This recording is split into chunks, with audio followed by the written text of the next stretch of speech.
ito ang katotohanan tungkol sa isyu sa paglilink kina Ren Iscanio at Paolo Avellino.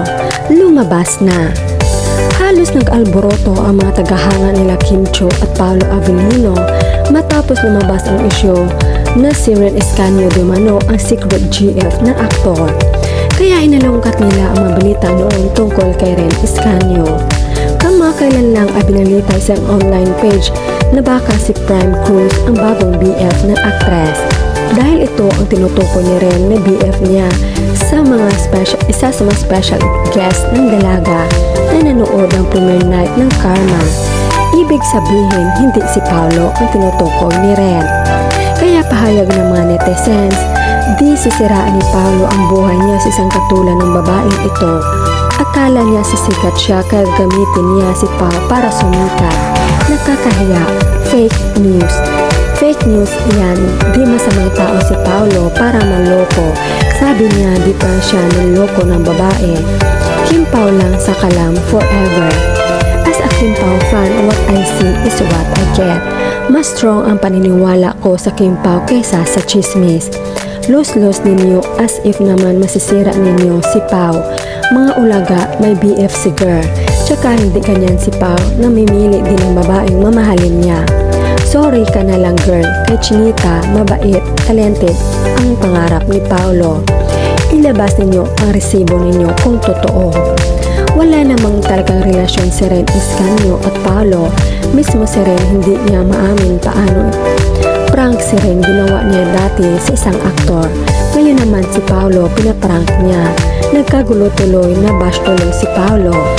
Ang mga fans ng Kim Pao kung siya ang girlfriend ni Pao, sana siya ang sinasama sa jogging. Bakit si Kim ang kasama lagi mag-jogging? Mga walang magawa sa buhay, mga negatron. Kim Pao Natex, ignore this news, give this girl a lesson.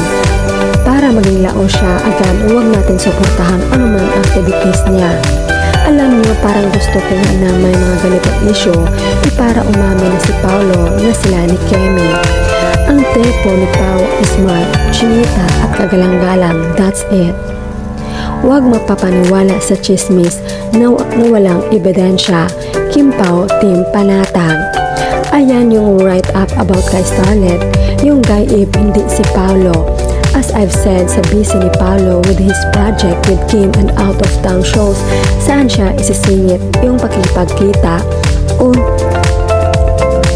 makipag-date sa ibang tao. Don't believe on a single thing you watch or read na walang matibay na ebidensya. Kim Pao have so many videos and pictures together na on and off cam, tapos maniniwala kayo sa isang chismis lang na wala namang picture ng Starlet at Paolo together. Sa tingin niyo yung issue na yan hindi malaking splok para sa mga media reporters? Di dapat mag-unahan na mga yun, di ba? Si OG Diaz at Christopher Min, bakit walang say tungkol dyan na dinami-dami ng sources nila? Please let us refrain from believing in rumors dahil lang sa walang ganap na pinupost ang Kim Pao.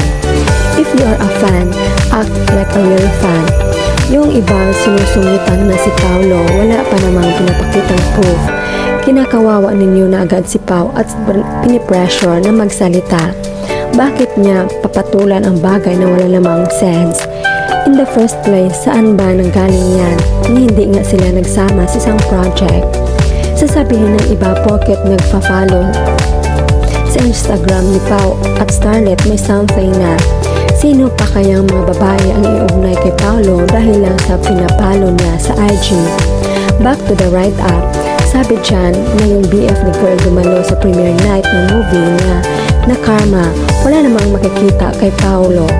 Kahit nasa disguise si Pao, mahalata pa din naman siya ng mga media kasi matatalas ang mga antena niyan.